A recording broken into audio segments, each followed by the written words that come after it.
At 3:14 in the morning, somewhere in a server rack, a sentence was typed. No human read it. It finished the task.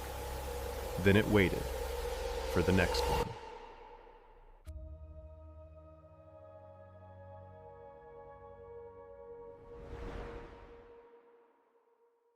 For 70 years, computers waited for us.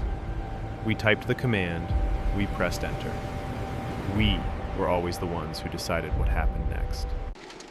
That arrangement held for generations, until quietly, somewhere around the middle of this decade, it didn't.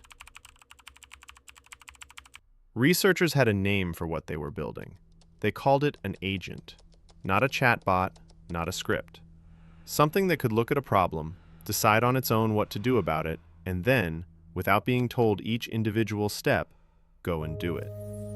Give it a goal, it would figure out the rest.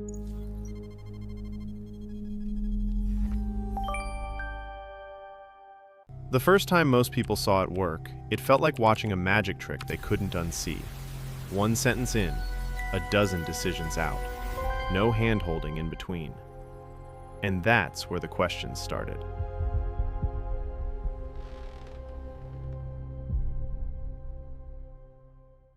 Because an agent that can act on its own can also act on its own mistakes. Give it the wrong instruction, and it won't pause to ask if you're sure. It will simply do exactly what you said, perfectly, relentlessly, and sometimes catastrophically. Early builders learned this the hard way. A wrong command, an open permission, an agent that deleted what it was supposed to protect. So the people building these systems built something else alongside them. Boundaries, sandboxes, approval gates. The agent could think for itself, but only inside a fence it wasn't allowed to climb. Confirm before you delete. Ask before you spend.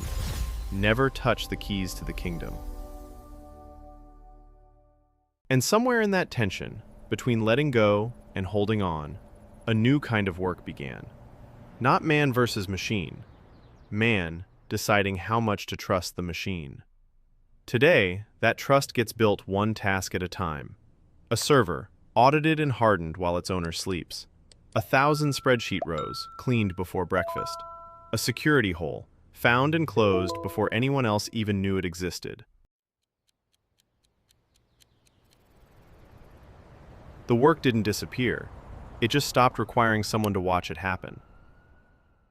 And maybe that's the real shift. Not that machines became smarter than us. They didn't need to. They simply became patient enough and careful enough to be left alone with the small things, so we could go do the things that actually needed us. Somewhere in that skyline right now, 1,000 quiet agents are finishing tasks no one is watching. Not because no one cares, because finally, they don't have to. It's not waiting for the next command anymore. It's already 3 steps ahead, quietly, carefully, doing exactly what it was trusted to do.